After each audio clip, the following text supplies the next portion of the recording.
3, 7, cuadrado.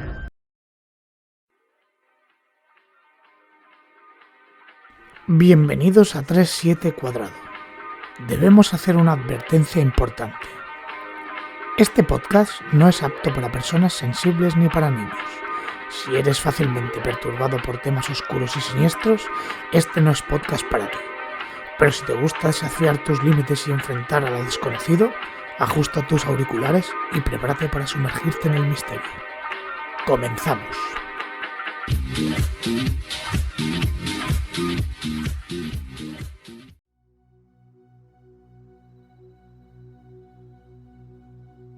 Muy buenas a todos, bienvenidos a 37 Cuadrado Podcast, vuestro podcast de confianza. Encantado de que estéis aquí de nuevo. Hoy tenemos a Mike. Hola Mike, ¿qué tal? ¿Cómo estás? Hablaremos de sus experiencias, como siempre. Ya veis que Mike es un invitado ya con una setup y unas cosillas ya interesantes. O sea que tenemos aquí hoy a un invitado ya que ya sabe de qué va el mundillo de las redes y todo eso.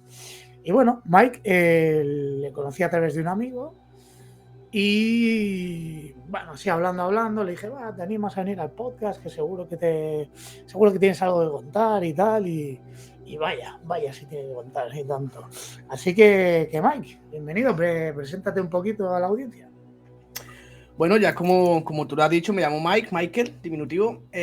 Yo tengo un canal de Twitch donde jugamos a League of Legends, hacemos just chatting, un poquito de todo. En el mundillo me conocen como Mister, con Z.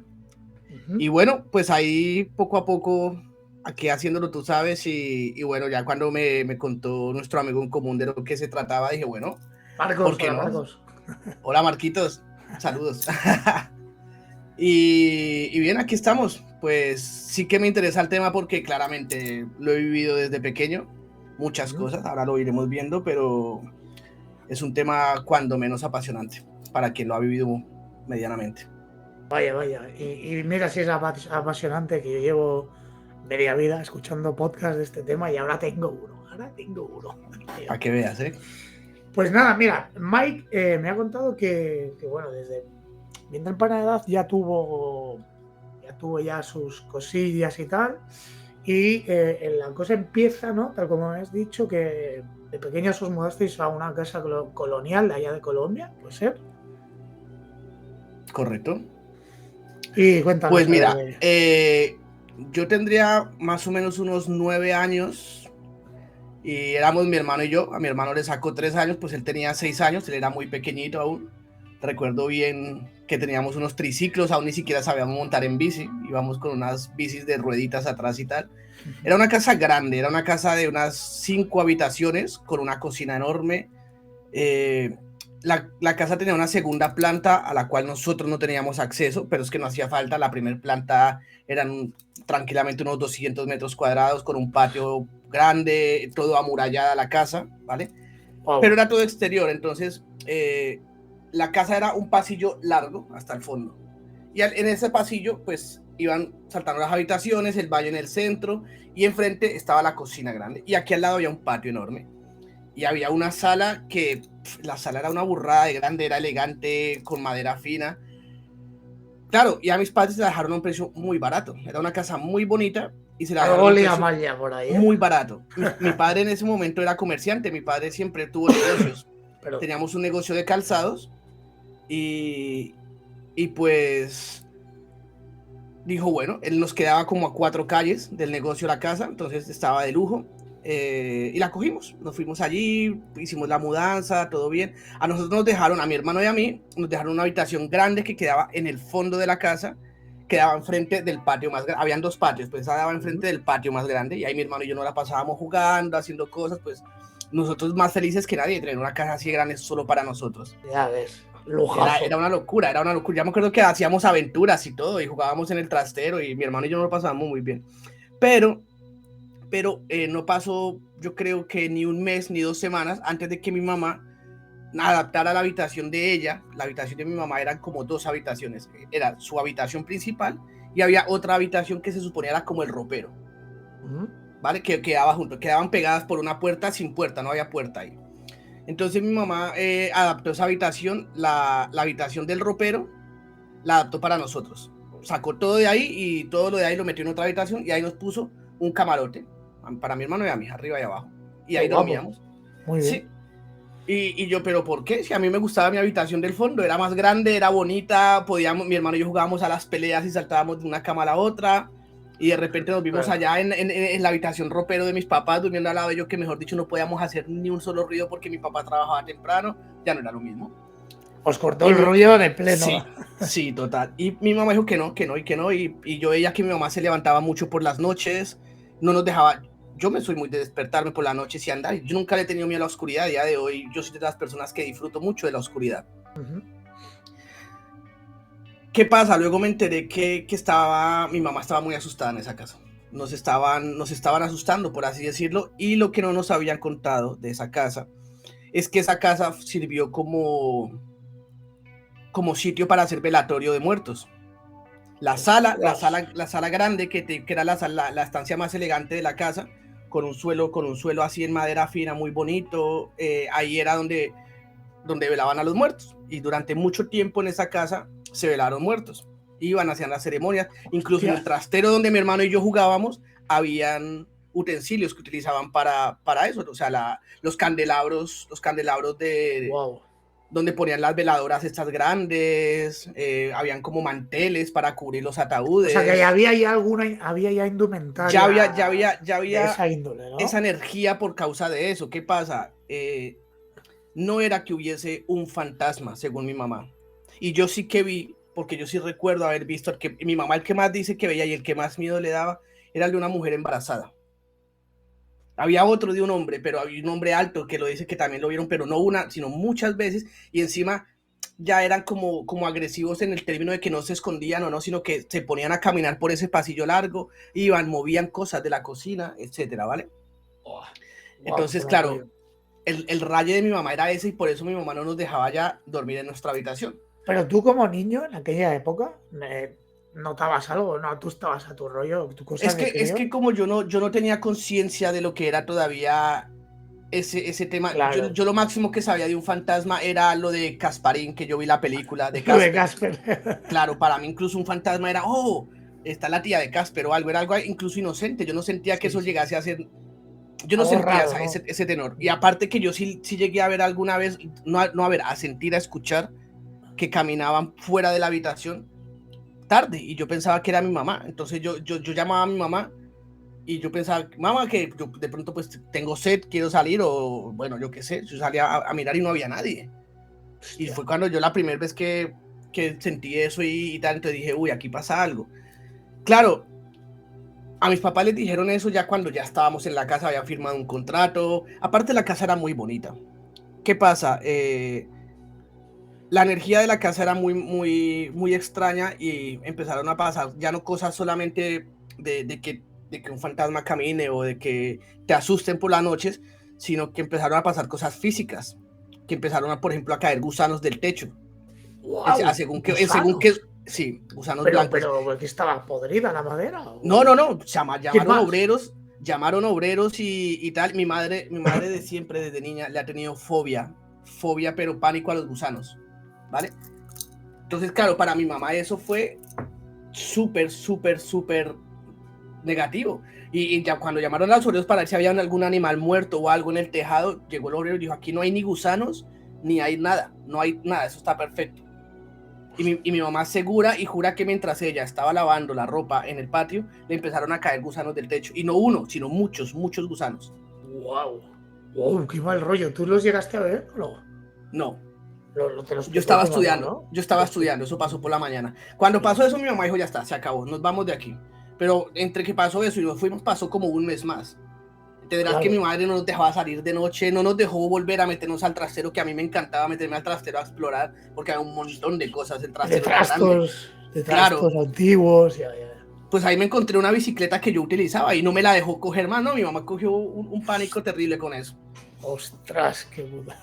Y ya al final mi mamá, a mi hermano, porque mi hermano era un niño de 6 años, era muy bebé todavía, pero a mí me lo contó, me dijo, no, que ten cuidado, que yo no te quiero asustar, pero aquí están pasando cosas. Si tú escuchas el piso, sobre todo en la sala, que era el piso de madera, Si tú escuchas que cruje o algo o alguien te llama, tú no vayas, porque claro, luego el señor, me acuerdo muy bien, se llamaba Aníbal, el dueño de esa casa.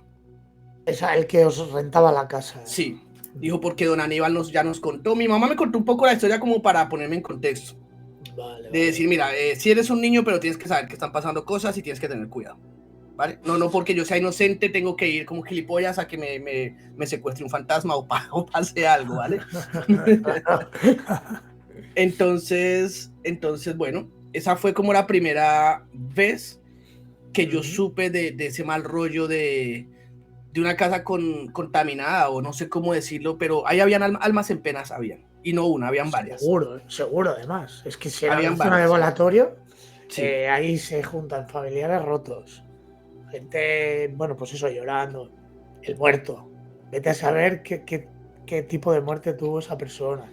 Pues luego se averiguó, la mujer embarazada murió asfixiada por una pareja celosa.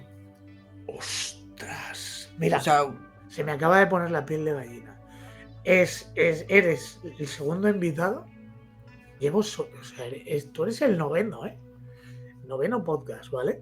Eres el segundo solamente de 9 que me dice lo mismo. Que me dice que ha estado en una casa y que, bueno, que por desgracia, por violencia de género, el marido mata a la mujer y tal. Pero la mujer en ese momento, ahí estaba, no descansaba en paz. Wow, pero tal cual, acabo de alucinar. Qué fuerte. Muy bien, Mike. O sea, empezamos fuerte contigo. Sí, esa fue la primera vez. Pues después de ahí nos fuimos a una casa mucho más pequeña, un apartamento. De hecho, ya no era una casa, era un apartamento. Y mi padre pues lo alquiló con el motivo de mudar todo al mismo sitio, porque a mi padre no le gustaba ya dejarnos solos por este motivo. En ese momento nosotros teníamos una niñera a veces y nos quedábamos solos con la niñera. Normal, mis papás llegaban por la noche o mi mamá venía y nos hacía de comer, pero no teníamos que estar siempre con mis papás. ¿Qué pasa? Después de eso mi mamá cogió mucho miedo y no nos quería dejar solos nunca. Claro. Ya ustedes llegan del colegio pero tenían que trabajar igualmente en el negocio. Entonces mi papá lo que hizo fue coger una casa con un local, que era un primer piso grande, y la entrada era el local, y ahí pusieron el negocio de zapatos. Entonces mis papás trabajaban en el negocio y nosotros estábamos dentro. Claro, estábamos dentro jugando. En la otra casa, una de las personalidades que se vieron allí era un hombre de, pues, de estos que yo te hablo por ahí de los años 70, 80, que vestían como muy señoriales, muy a lo Peaky Blinders, hombres que vestían con sus trajes, así no fueran de familia pudiente, vestían de esa manera. Pues había un hombre que arrastraba esa imagen, y era un hombre alto que llevaba una boina, y mi madre lo vio en la otra casa. Ese lo vio mi padre también, de hecho.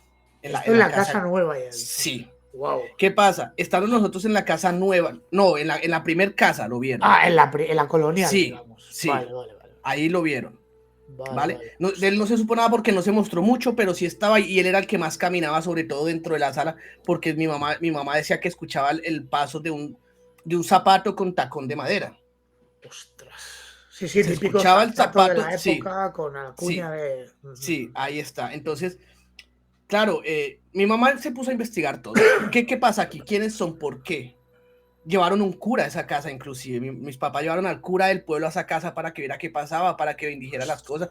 Regaron agua bendita por las esquinas. No, eso fue un show. Eso fue claro, eso fue eso. Y sobre todo en Colombia, que somos muy creyentes de todo ese tema del catolicismo, allí está muy, muy arraigado. Demasiado. Sí, muy arraigado. Es cultural, es muy cultural. Sí. Entonces, en la casa nueva, mi hermano y yo nunca llegamos a ver nada. En la primera casa nunca vimos nada. Escuchamos, sí, supimos la historia, tal. Un día habían fiestas en el pueblo, ¿vale? Entonces, pues mis papás salieron un momento y nos dejaron a mi hermano y a mí. Ya era normal, yo no hacía nada. Nosotros nos poníamos a ver la tele, y estaban en la esquina. Ellos estaban en la esquina, a menos de 100 metros de la casa. Habían cerrado el negocio y nosotros nos quedamos dentro viendo la tele, viendo Cartoon Network. Bueno, Vaca y Pollo, ¿no? Entonces, sí, exacto. Entonces, la habitación de mis papás era la habitación doble, y ahí estaba la tele, ahí estaba puesto el DirecTV y todo. Y tenía una ventana que daba al patio, donde estaba el lavadero, no era un patio tan grande como el otro, pero era un patiecito, estaba bien. Y esa ventana era de un cristal poroso, ese cristal que no te deja ver. Sí, como opaco, ¿no? Que se Sí, ve, sí. solo es translúcido, Exacto, deja pasar la luz. pero solo silueta. Exacto. ¿Qué Eso pasa? es. Cuando nosotros estábamos ahí, yo sabía que mi hermano y yo estábamos solos. Cuando estábamos ahí y eran, yo qué sé, encima no era tan tarde, eran, yo creo que las 7, 8 de la noche. Ujú. Y estábamos ahí viendo y la luz del patio estaba encendida, porque nosotros la dejábamos encendida porque era la luz que daba al pasillo que comunicaba toda la casa. Y a mí me daba miedo, no solo a mi hermano le daba pánico que el pasillo estuviera oscuro. Él no podía ver el pasillo oscuro porque le daba miedo. Así no sabíamos, él quería ver el pasillo. Entonces nosotros dejábamos la luz encendida y cerrábamos la puerta. Entonces eso alumbraba parte del patio. Pues estábamos viendo muñecos y jugando. Nosotros siempre jugábamos a Dragon Ball. Siempre jugábamos a Es pegarnos. que Dragon Ball Y yo como era el grande, pues yo era Goku. Siempre ganaba. Claro, y tu hermano que le tocaba ser Freezer o Vegeta. Tal cual. Ese cuento ya me lo sé yo también. Y nos pegábamos mucho y era nuestro juego. Cuando estábamos pegándonos, cuando mi hermano me dice, Michael, mis papás están en la casa. Y yo no, me dice, ¿y ese? ¿Quién está ahí? Cuando yo volteo a mirar, y sí, había una silueta de alguien que estaba fuera en el patio, pero no, era una silueta de que había alguien ahí en el patio. Y de repente... ¿Se movía o estaba ahí? No, estaba quieto. Cuando yo giré y nos quedamos así, callados los dos, yo le bajé el volumen a la tele y nos quedamos los dos como que sentimos o sea, nos quedamos como paralizados. Ya. Ese sudor frío. Sí, aquí esto no son los papás, esto no es normal. Cuando vimos que se movió y empieza a gritar mi hermano, empezó a gritar, vimos que se movió y nos quedamos ahí. Y yo le dije, no, ya. Y yo era el hermano mayor, yo me tenía que levantar y decir, a ver qué pasa. Claro. Yo puse la oreja en la... Si es Goku para todos. Yo puse la oreja en la puerta a ver si había alguien, no había nada, quieta. Y nada. Y cuando cogí, abrí y vi que no había nada, y le dije a mi hermano que nos pusiéramos los zapatos y nos fuéramos rápido. Y salimos corriendo donde mi mamá y se lo dijimos, pero corriendo. Y le contamos todo. Y claro, una cosa es que lo vea él o que de pronto parezca una cosa, pero fuimos los dos quien lo vimos. Tú le preguntas a mi hermano y él con 6 años te cuenta exactamente lo mismo que te estoy contando yo. Eso no sería olvidado a él, ¿eh? A raíz de esto, mi hermano le cogió todavía más miedo a la oscuridad y a la noche. Ya ves. No, sí, es que son cosas... Yo ya te digo, yo no me hubiera asomado, ¿eh? Yo me hubiera ido corriendo directamente.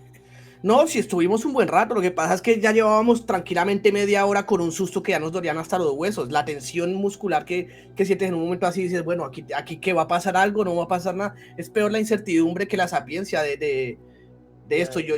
Yo cuando ya todo se calmó y le dije a mi hermano, porque claro, yo también estaba muy asustado, le dije, voy a mirar. Y él, no abras.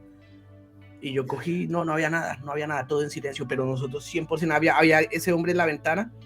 Pero, y claro, la ventana era alta, o sea, se alcanzaba a ver que tenía una boina aplastada hacia adelante.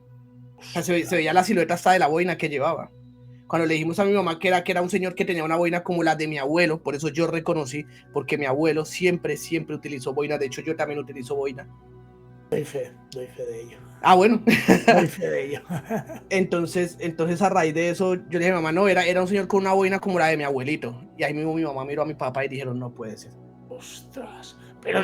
Pero pensando, ¿no hay relación con el de la casa colonial? ¿O era que pensaban que era su abuelo? No lo sabemos, pero mi mamá decía que había alguien igual en la otra casa. Y claro, ya la cosa se tornó muy en serio, porque como nos hubiese seguido una entidad a nuestra casa ya era distinto. Eso es. Ostras, es que esto es un poco más como tipo Insidious. ¿Sabes? La película. Sí. Pues incluso volvieron a traer al padre y de este padre vinieron a traer un padre mucho más... Exorcista casi. Hostia, mira, me había olvidado de esta historia. A raíz de esto... Buena, más. Conocimos a un padre que se llamaba el padre Aristoemus en Colombia. ¿Vale? Aristoemus. Sí, este padre era católico, manejaba su propia iglesia en Villavicencio, en la zona del Meta. Es un sitio, ¿tuviste Pasión de Gavilanes? Pues aquí fue mega famosa, pero yo no... Pues era un sitio así muy de ranchos, muy de corral, muy de vacas, muy de mucho campo y muchas, pues, y eran pueblos. Pues este padre era era conocido porque tenía la capacidad de sanar a personas y de liberar espíritus, era exorcista. Ostras. Era exorcista. Y mira el gore de la historia, que en este pueblo muchas veces, cuando se presentaba un exorcismo fuerte, ponían los megáfonos de la iglesia a sonar para que todo el mundo escuchara el exorcismo.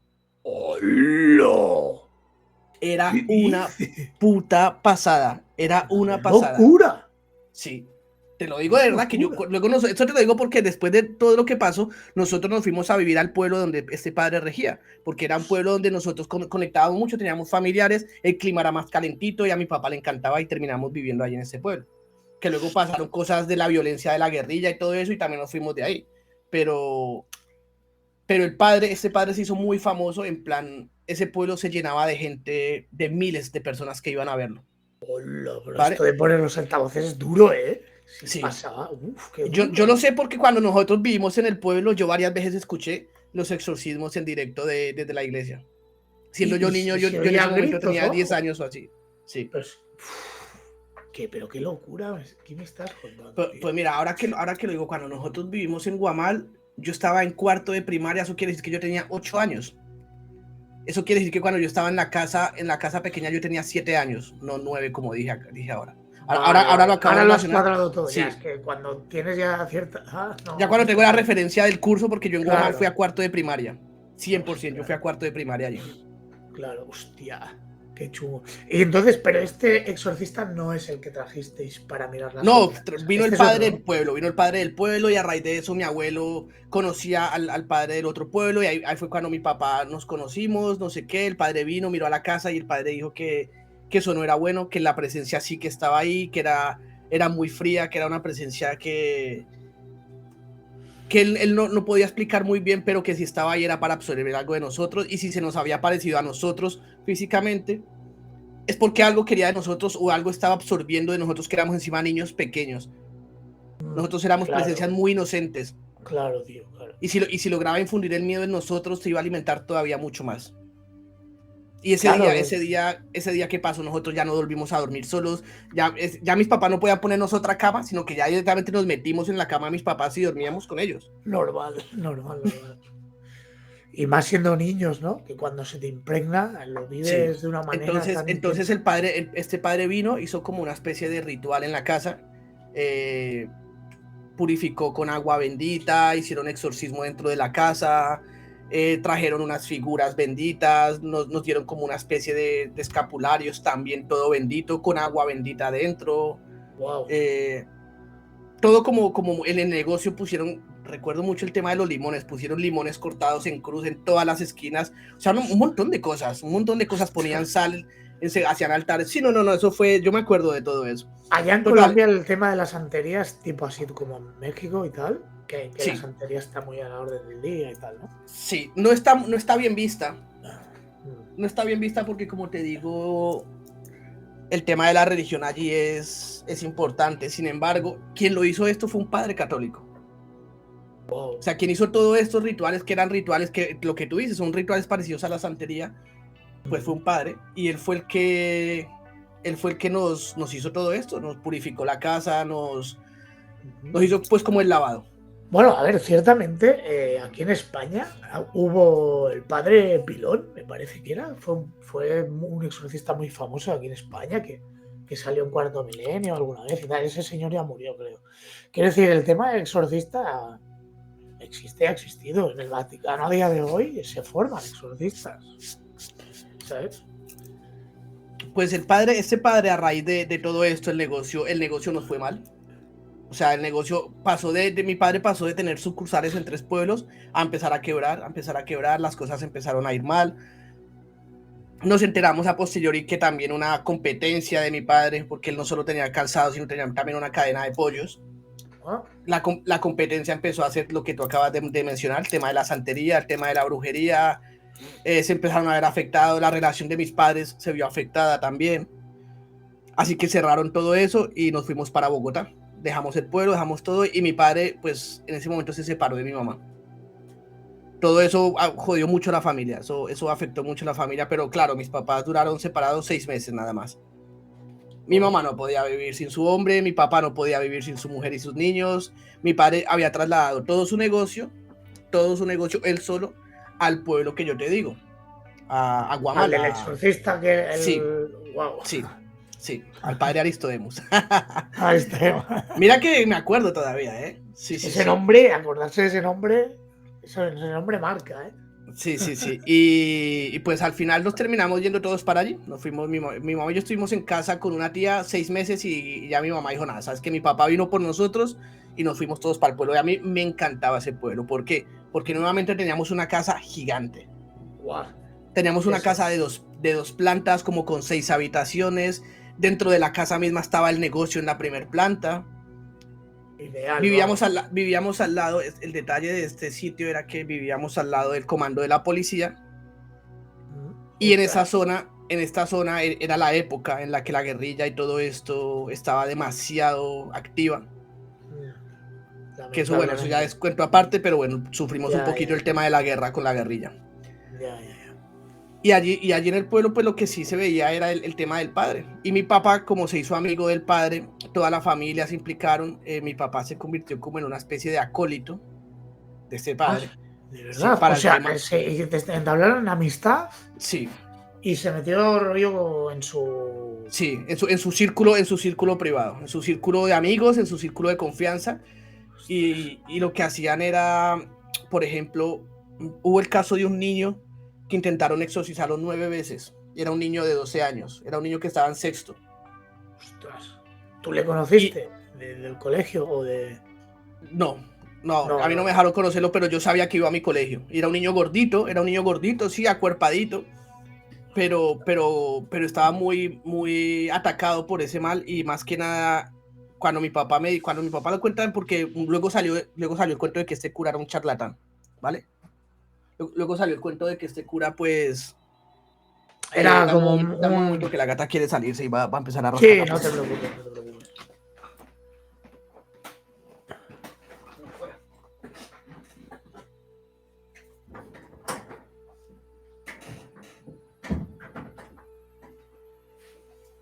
Volví. Vale. Cuando mi papá se hizo ayudante para el tema, sobre todo para el tema de los exorcismos. Obviamente cuando habían misas que se llenaba tanta gente que venían para temas de sanaciones, para temas de bendiciones, hacia la extrema unción, mucha gente venía para que los bendijera antes de morir y todo esto, lo típico. Pero el tema de los exorcismos era diferente, porque en un exorcismo la iglesia no podía estar abierta para todo el mundo y lo hacían dentro de la iglesia. Y pues yo te digo que ponía los megáfonos para que la gente de fuera se conectara como con él decía que lo hacía para que la gente se conectara con el ritual y que la misma gente con sus oraciones le ayudaran a realizar lo que él se proponía. Él decía que él no lo hacía con el motivo de asustar a la gente, sino por el contrario, aumentar la fe de las personas y que con su fe y sus oraciones le ayudaran a exorcizar el demonio. Madre de Dios. Les pedía su energía Genki. Casi, exacto, algo parecido.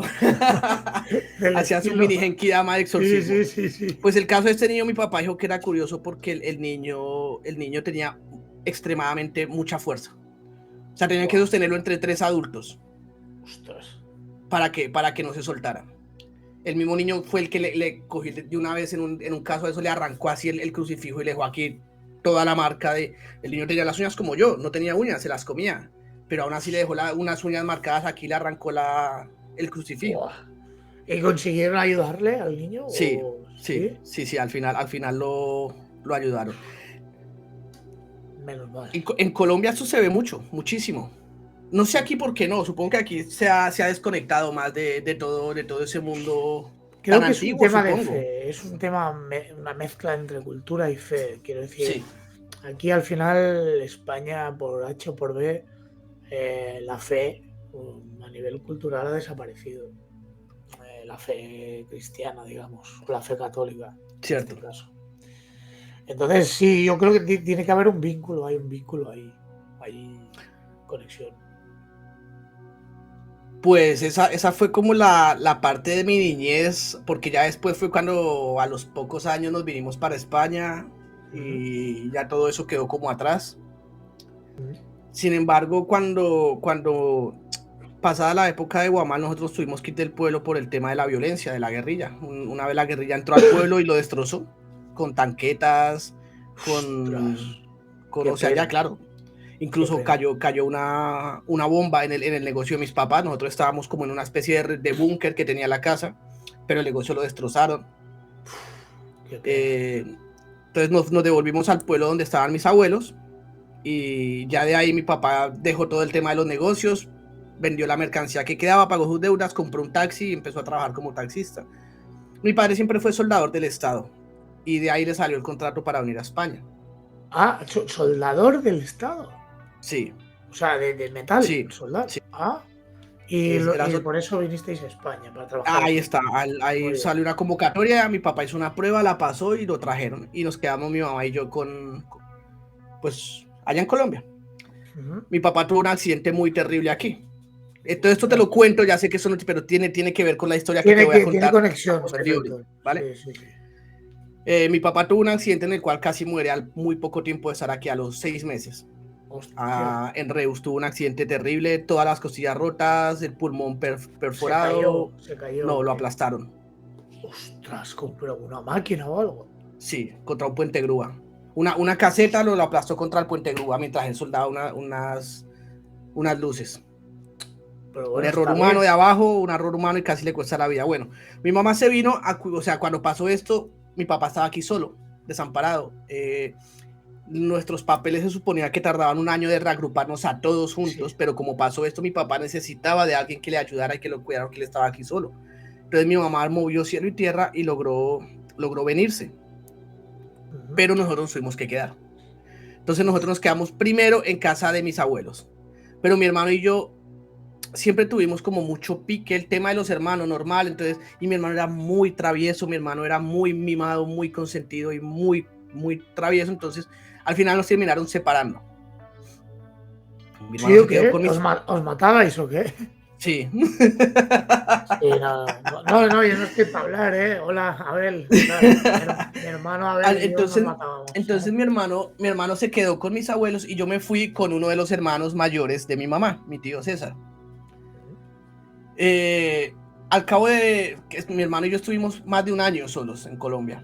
Luego nos volvimos a juntar, mi hermano se vino conmigo donde mi tío César, estábamos todos juntos y ya había pasado lo del colegio y todo, entonces mi hermano se vino con nosotros, estábamos con mis primos, mi tío César era camionero, en Colombia se le dice mulero, y entonces él viajaba por todo el país y nos llevaba, a veces llevaba a mi hermano, a veces me llevaba a mí, era como el tío más querido de toda la familia, el típico El tío tío guay, sí. grandote, el típico tío guay con el bigote muy macho, con un Ya ves. bozarrón que daba miedo.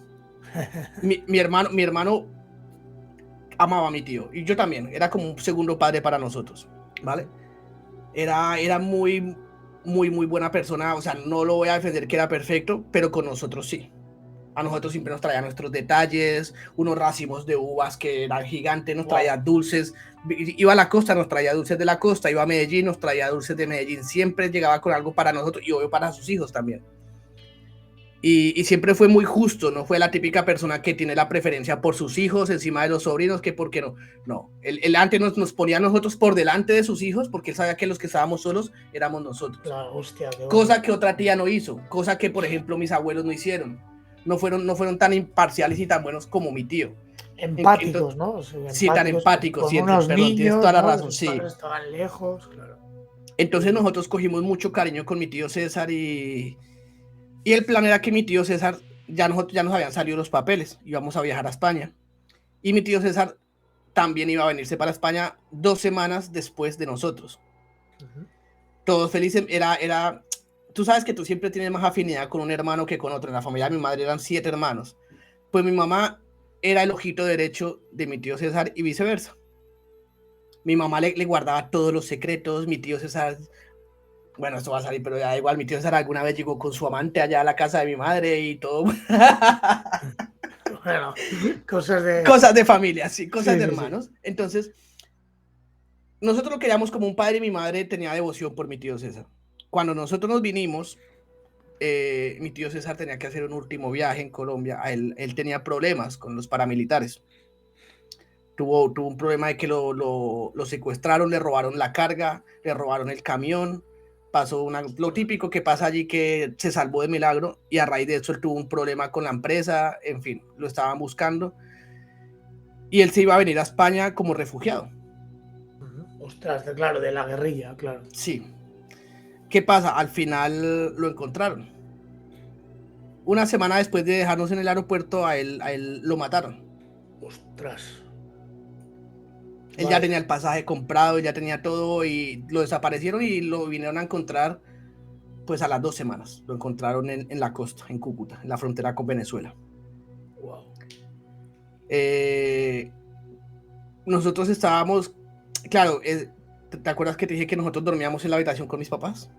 Pues cuando llegamos a España fue lo mismo, pero ya porque mi mamá siempre ha sido tan madre, que nos echaba tanto de menos que no nos dejaba dormir en nuestra habitación, sino que los primeros días, las primeras semanas, nos puso un colchón al lado de la cama de ellos para que durmiéramos todos juntos, para estar juntos. Claro. Ella quería estar juntos con nosotros, nos echaba de menos y nosotros pues contentos. Qué guay, sí. Yo recuerdo la madrugada en la que mi mamá la llamaron y le dijeron que habían encontrado a mi tío. Mi madre empezó a llorar y llorar y llorar y llorar, y claro, nosotros nos despertamos, supimos lo que había pasado. Buah, qué bueno, fue terrible. Esa noche nos dormimos y a la noche siguiente ya nos dejaron dormir en nuestra habitación. Yo le dije a mi mamá pues que descansara ya tranquila, y teníamos la habitación pegada a la de ellos porque dormíamos. Esa noche yo escuché, mi tío César siempre utilizó las botas texanas, las botas de vaquero. Sí, ok, sí. ¿Vale? De Pasión de Gavilanes, ¿no? Sí, tal cual. Míticas. Mi tío César era Juan Reyes, así tal cual. Tal cual. Yo escuché las botas, pero yo estaba ya dormido. Y yo dije, bueno, yo qué sé, escuché las botas de mi tío, no le hice mucho caso. Yo ya en ese momento ya tenía 13 años, a punto de cumplir 14. Cuando yo me dormí, y aquí fue lo que abrió en mí este tema de investigar, el tema de la espiritualidad, de investigar, porque entonces fue cuando yo de verdad comprobé que no eran cuentos de fantasmas y que no era religión, porque eso no tiene nada que ver con ninguna religión, no. Sino que yo vi, tú sabes que dicen que a veces el familiar viene y se despide de ti en un sueño. No, doy fe de ello. A mí me pasó eso literal. Yo me dormí y empecé a soñar que íbamos con mi tío en el camión de él, pero lo curioso de este sueño era que sabíamos, primero, que era un sueño, y segundo, que mi tío estaba muerto. O sea, yo sabía... Esto la noche antes de... No, la noche después de. O sea, sin saber que había muerto. Tú ya sabías que había muerto. Ya sabía que había muerto mi tío. Vale. A mí me pasó al revés, sin saber que había muerto. No, nosotros ya sabíamos que a mi tío ya lo habían encontrado y todo. Claro. Mi tío, pues, es curioso porque pues fue un sueño en el cual él me contó un poco cómo lo que pasó, para que yo se lo contara a mi mamá, para que él se lo contara a la familia.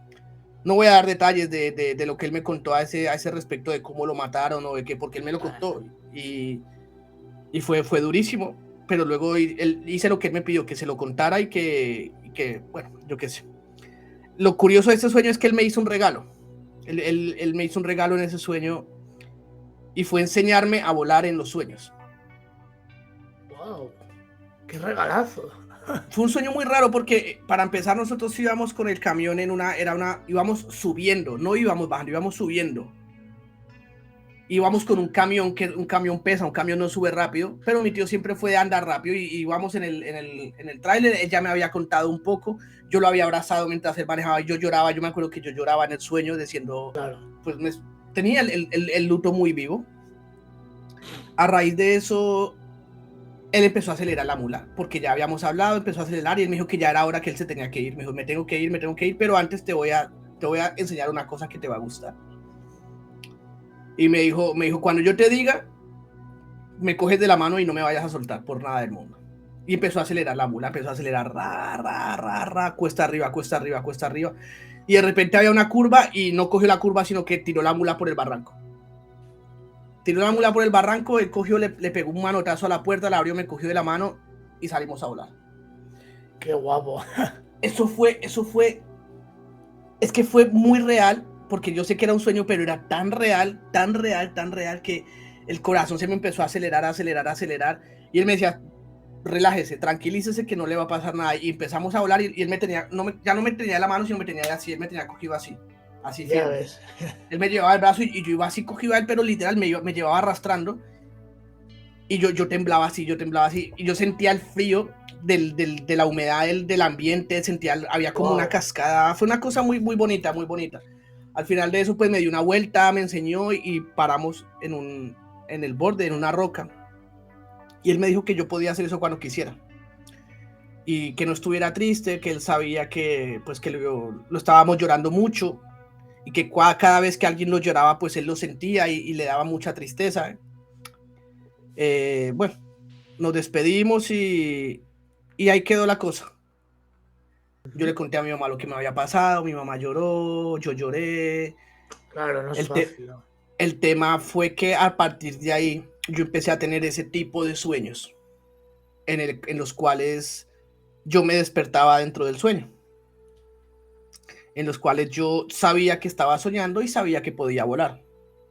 Ostras. Claro, O sea, con como un 14 sueño años, lúcido, ¿no? un sueño lúcido, Muy un sueño bien. lúcido, exactamente. Pero eso me pasó a raíz de la muerte de mi tío. Yo nunca había tenido ninguna experiencia de ese tipo. Sí, soñaba cosas normales, pero a raíz de ahí todo cambió. Y si no teníamos sueño lúcido, yo tenía 5 o 6 sueños en una noche y me acordaba casi de todos. Ostras. Ya ves. Pero tipo, él podía soñar lo que fuera y tú lo notabas. Si era un Era sueño muy lúcido, lúcido. sí. Si era un sueño lúcido, sí, aunque no siempre eran cosas buenas. Porque al fin y al cabo el sueño lúcido refleja lo que tú tienes por dentro en esos momentos. Correcto, sí, sí, sí. Y así tú puedas manipular un poco la realidad, no siempre es del todo lo que tú, o sea, yo he visto videos de YouTube que dicen que sí, que el sueño lúcido todo es un reflejo de ti, que todo lo creas tú, y yo creo que eso no es así, porque yo cada vez que tenía sueños lúcidos, yo iba a sitios que no conocía ni había visto en mi vida, sitios que yo creo que ni siquiera eran de este planeta, es una Ostras. dimensión, y yo lo digo de verdad, porque a mí me ha pasado mucho, yo he hablado con otros. Vale, yo creo que era un sueño, yo no creo que fuera un viaje astral, pero yo dentro de ese sueño, yo he hablado con otra gente que también estaba soñando y que también estaba lúcida y era un sitio, y habían sitios concretos en ese sitio, en esa dimensión, donde se encontraban viajeros, donde se encontraba gente que estaba soñando y era, haz de cuenta, la terraza de un bar y estaba la gente allí charlando tranquilamente, y yo soy de allí, y había un idioma general. Y tú podías Y hacer, encima no era castellano. O no, sea, había un idioma general que era, hablábamos como X. con la mente. ¡Wow! ¡Ostras, qué bueno!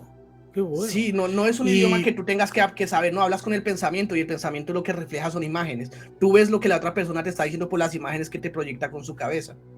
¡wow! ¡Qué bueno! Es que esto, ¿vale? Cuando se han tocado temas así, tipo con razas extraterrestres y contacto extraterrestre con razas que supones que están muy avanzadas, la manera de comunicación es esa. Es exactamente eso. Hostia, me sorprende mucho, ¿eh?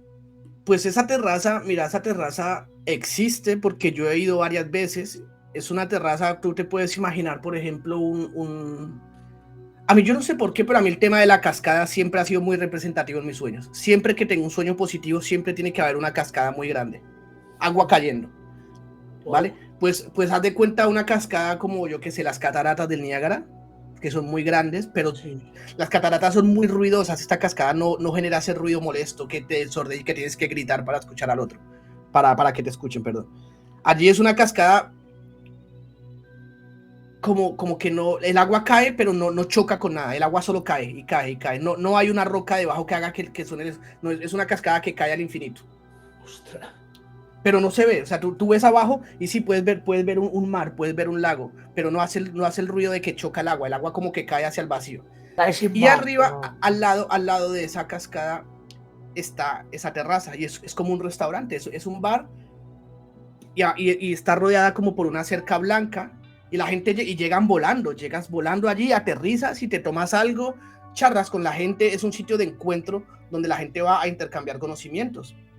Ostras. Y claro, y se Va supone, gente muy avanzada. claro, que es gente, pero ¿podrías considerar que es gente de otras épocas? Humanos igual, pero de otras épocas, ¿podría No, ser? ¿no? No, son gente que está viva en este momento. Wow. La gran mayoría eran gente que estaba viva. Sí que habían casos de maestros que no estaban, suena locura, pero es que es lo que yo llegué a conocer allí. Eran maestros que no estaban encarnados en ningún cuerpo, no estaban vivos físicamente en esta dimensión, pero sí estaban vivos en esa dimensión. Podían proyectarse dentro de esa dimensión y podían enseñarte cosas dentro de esa dimensión. Wow. Wow, qué interesante. No, yo cuando me refería a no de esta época, me refiero que podrían ser gente de otro plano temporal, o sea, del futuro, por O del ejemplo, pasado. o del pasado, a eso me refería, no que estuvieran muertos, sino... Pues ya, eso que mencionaste tú, mira, a mí cuando me pasó esto, que yo ya empecé a ver todo esto, que empecé a... Obviamente no solamente vi cosas buenas en mis sueños, en mis viajes, me pasaron cosas malas que dieron mucho miedo, que convirtieron lo que es un sueño, pues lo convirtieron en una pesadilla. Como vi buenos maestros, vi malos maestros también. Pues a raíz de esto yo empecé a investigar sobre las religiones. Por primera vez en mi vida empecé a investigar qué eran las religiones, qué era el factor común. Leí sobre el cristianismo, leí sobre el budismo, leí sobre el islam. Y me llamó mucho la atención el tema de Jesús, la figura de Jesús, porque al fin y al cabo era el profeta más cercano a nosotros y empecé a mirar y conocí un libro que escribió no una católica, como una mujer que según el libro, ella canalizaba, era una medium, que tardó más de 30 años en escribir este libro. El libro se llama Arpas Eternas. Arpas Eternas, ¿se sí, puede encontrar aquí? Sí, está gratis. Bueno. Internet, tú lo puedes descargar. La autora se llama Josefa Rosalía Luque, algo así, es una argentina.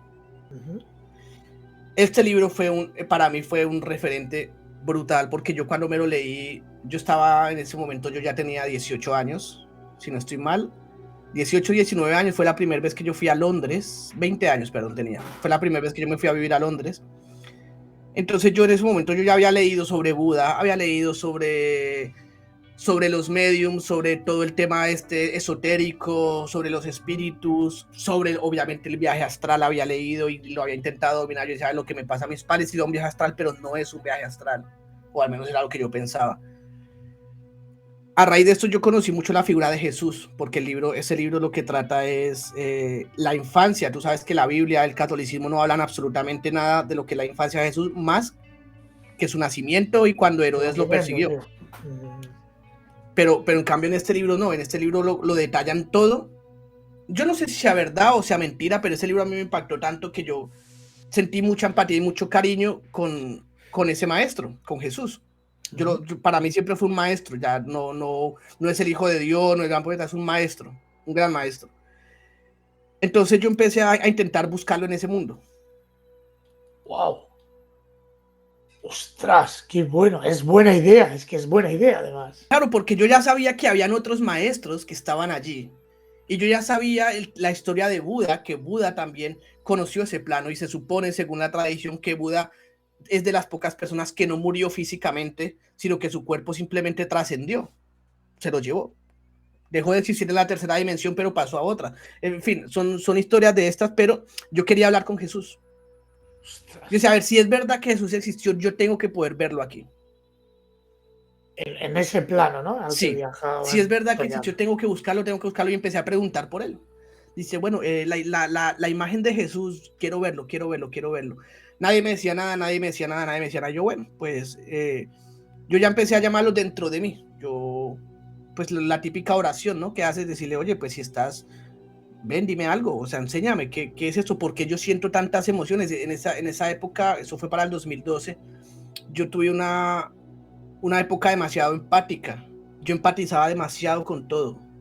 Yo no podía ver a una persona sufrir porque yo sufría, me dolían los animales. Sí, comprendo. Yo llegaba a sentir, o sea, porque yo hacía yoga, yo meditaba, yo dejé mucho de comer carne, yo me centré mucho en ese aspecto de mí, y al hacer eso, yo logré empezar a sentir las energías de las personas, de las plantas, de las cosas. La empatía en estado puro.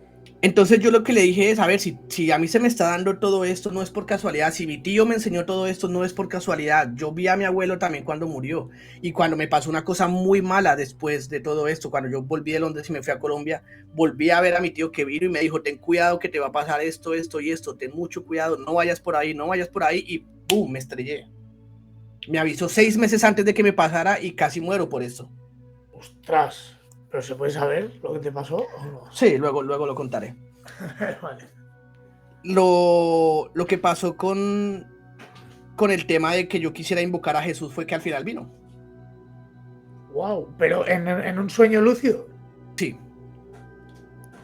Dime. Sí, yo sabía que si yo limpiaba mi mente de malos pensamientos, si purificaba un poco mi cuerpo, según lo que yo había leído de ese libro de Arpas Eternas, yo sabía que si yo hacía esas pautas, si yo limpiaba sobre todo mis pensamientos y meditaba, al final yo iba a tener la capacidad de hacer ese tipo de invocaciones. Yo tenía 20 años y estaba 100% seguro de que lo iba a poder hacer. Y lo hice. Yo vivía en una residencia universitaria en Londres hasta que lo conseguí. Una noche él vino y me dijo, bueno, me has llamado tanto, aquí estoy. Wow. ¿Para qué me quieres? Ostras. Claro, o sea, y fue tal cual como lo describía, no sé si porque fue que lo leí, pero fue tan chocante la presencia de él, que solamente estar en presencia de él hacía que todo el cuerpo, a pesar de ser un sueño, o sea, te sentías bien, pero a la vez te sentías tremendamente amenazado por su presencia. O sea, sabías que estabas ante algo, ante una presencia muy, muy fuerte. Muy fuerte, muy fuerte. Entonces yo le dije que yo estaba sufriendo mucho. Yo le comenté, le dije, yo estoy sufriendo mucho porque no veo una salida positiva para el mundo en el que estamos. No veo una salida que sea justa para la humanidad. Yo lo único que veo es injusticia, avaricia, violencia, malos tratos para los animales, para las personas, para las mujeres, para los niños. Todo lo que veo en las noticias me contamina, todo está mal. Le dije, ¿tú por qué no se supone que vas a volver? Según la Biblia no dice que tú vas a volver, ¿por qué no vuelves? Yo le dije, ¿cuándo vas a volver? ¿Vas a venir de verdad o es mentira? Y él dijo, claro, es lo que queremos saber todos. Sí, dijo toda la no, historia. dijo que no va a venir, dijo, no voy a volver. Dijo, yo voy a ir. Me dijo, ¿tú quieres ver lo que va a pasar si yo vuelvo a la Tierra, aún en esta época que se supone habéis avanzado? Y me dijo, vale, ven conmigo.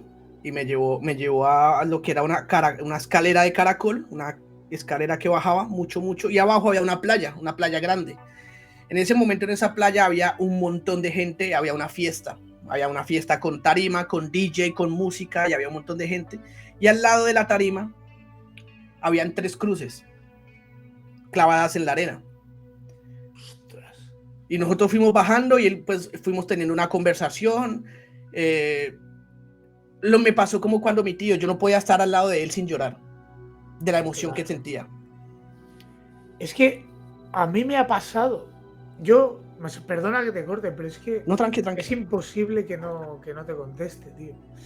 A mí me ha pasado, tío, tener un sueño y estar ante una presencia X. Yo no sé ni lo que era, ni quién era, ni nada, pero sentir como, no sé, llorar sin entender el porqué. Es eso, es esa sensación, pregunto. Porque a mí me ha pasado, y llorar y sin saber el porqué. Decir, ¿qué es esta sensación tan brutal, sabes? No, pero no era ni buena, ni mala, ni alegría, ni tristeza. Era muy raro. Era una sensación brutal. Perdona, es que no puedo evitar... No. Está decirte porque me has descrito algo que yo he vivido, tío. O sea, yo no identificaba ni a Jesús ni a nadie. Era un sueño, ¿vale? Pero esa sensación la he conocido. Tal como tú me la has transmitido, yo la he conocido. Yo no sé si este Jesús de mis sueños es de verdad él o lo creé yo mismo para consolarme a mí mismo, claro. de que quería respuestas, de que quería saber algo, pero lo que me dijo ahí dentro cuando llegamos abajo de la escalera, llegamos a la fiesta, me dijo, mira, ¿tú quieres ver lo que me pasaría si yo vuelvo a la tierra? Me dijo, ahí lo tienes. Me dijo, ese soy yo en tu tierra. Y estaban prendiéndole fuego a la cruz con un hombre vivo clavado. Wow. Habían hombres clavados en la cruz que estaban vivos y los estaban quemando vivos. Fue chocantísimo. Me dijo, yo no puedo volver. Lo que yo tenía que enseñar ya lo enseñé y lo que va a pasar, pasará. En fin, fue como una especie de profecía que me hizo ahí. Ya, es duro, ¿eh? Porque siempre se busca esa esperanza, ¿no? Sí, pues fue totalmente lo contrario, pero el tema de los sueños lúcidos tiene tantísimo potencial porque obviamente yo últimamente he vuelto a buscar información de eso y lo que hay más que nada lo usan es para temas lúdicos, para pasarlo bien, para volar, para no sé qué, te dan consejos sobre el qué tienes o no tienes que hacer, que sí es verdad, hay cosas que no tienes que hacer cuando estás en un sueño lúcido, Vaya. como O yo qué sea, hay unas sé, normas, quizás, o... sí, hay cosas que no estaría, que están bien que sepas que no hay que hacer. Para tu propio tema de salud mental, por ejemplo, si tú tienes una ex a la que has querido mucho y tú estás en un sueño lúcido y la personificas, puedes hacerlo. Tú puedes hacer que tu ex aparezca dentro de tu sueño y te la puedes trincar, ¿sabes? Pero no es bueno. No es bueno porque luego en tu salud mental tú te despiertas y tienes una rayada que no es ni medio Claro, normal, porque eso es claro, demasiado real y te acuerdas de todo. claro. Eh, Matar gente ahí dentro no está bien. Puedes Claro, coger y como que tiene cargarte un a alguien. impacto moral y luego en la Sí, vida real tiene un impacto. psicológico te afecta. Tú coges y matas a alguien ahí dentro y luego te despiertas con la sensación de que sí que has matado a alguien. Ostras. ¿Y tú crees, o sea, crees que se necesita algún tipo de estado mental o de conciencia para llegar a tener este tipo de sueños? Sí, pero más que el estado mental y de conciencia, yo creo que es la limpieza del cuerpo lo que te lleva a poder acceder a ello. ¿Qué La quiero limpieza, decir? ¿no? O sea, buenas Sí, acciones, buena alimentación, ¿no? la alimentación importa. ¿Por qué? Porque una mala alimentación, y te lo digo porque yo lo sé de buenas, si tú no comes bien, tu cuerpo está contaminado y tu cuerpo consume una cantidad de energía ingente para contrarrestar esas toxinas. Al contrario que si tú comes bien, Claro. tu cuerpo va a estar súper optimizado, tu cuerpo va a estar muy bien. Y luego tu mente. Eh, meditar yo creo que tendría que ser materia obligatoria en el instituto. A enseñar a meditar, sí, sí, muy Sí, cierto. Yo jamás he sido capaz. Siempre he tenido mucho. Siempre, fíjate que estamos hablando y no paro de moverme. Yo soy así, es mi esencia. Entonces, mi meditación es entrenar. Yo tengo que hacer algo, hago pesas, entreno o algo. No soy capaz de entrenar, de meditar. Y me gustaría aprender. Es que es algo que creo que es muy importante. Sí, te doy toda la razón. lo que te dije de la comida es importante, pero lo de la meditación La base, ¿no? es el centro de todo. Si tú no meditas, difícilmente vas a lograr. Obviamente hay técnicas que te llevan a detectar, porque obviamente tú puedes tener un sueño lúcido involuntario. En plan, dices, uy, ¿y esto? Estoy soñando, y haces alguna prueba, haces alguna tontería y te dices, hostias, estoy soñando.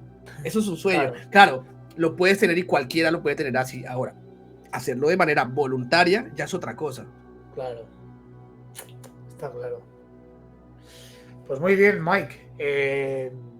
Me ha encantado tu experiencia, me ha encantado lo que has contado de tus sueños lúcidos y tal. Eh, ¿Tienes alguna cosilla más que quieras remarcar?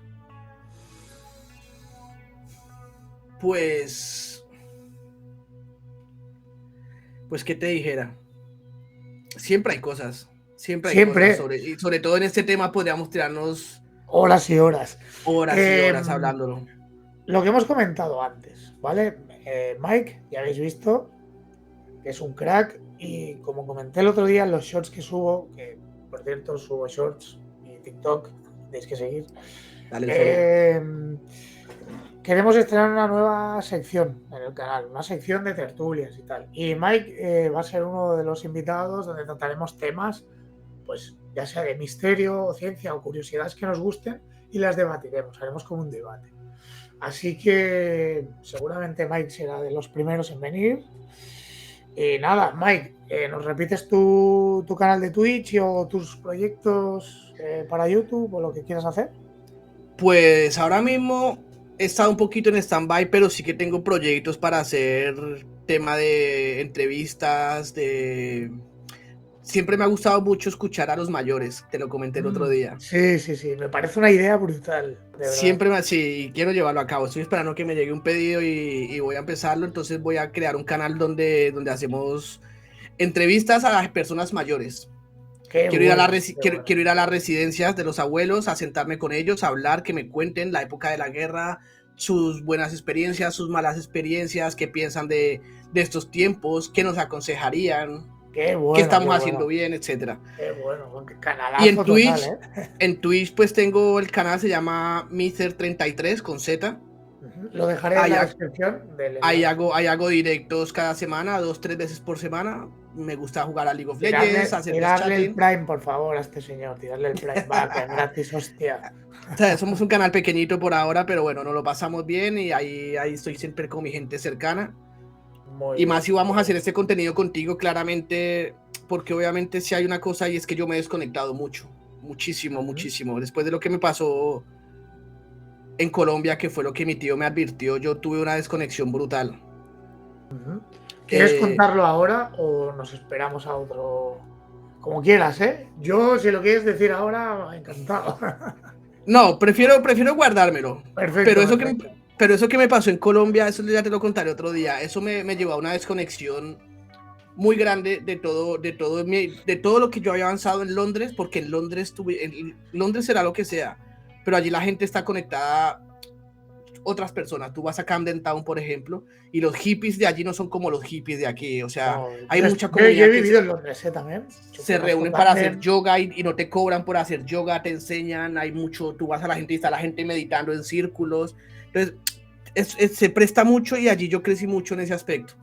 Todo lo que yo crecí allí, todo lo que yo había avanzado, de un momento a otro me vi frenado por un tema emocional de pareja, por un tema de violencia, mi vida se vio en juego, la universidad, todo fue un caos y obviamente la manera de superar muchas veces las cosas no es la correcta y la desconexión, como te dije, fue intoxicar mi cuerpo. Sin embargo, 100% seguro que con una buena rutina de meditación, con una buena rutina de ejercicio y tal, vuelves a cogerlo. Porque lo he hecho. Totalmente. Mírate, aquí estás. He hecho un fenómeno. Pues así nada, que bueno, nos guardamos un poquito para las próximas. Sí, que siga quedando una pequeña incógnita, que hay mucho todavía que contaros. Hay mucho que no os he contado todavía. Vale. Y una cosa, tu tío se llamaba César, ¿no? Sí. Vale, pues si me permites, este podcast va dedicado a tu tío César, si me permites. Gracias. Allá donde esté. Muy bien, Mike. Muchísimas gracias. Nos vemos pronto. Muchas gracias y saludos a todos. Hasta la próxima.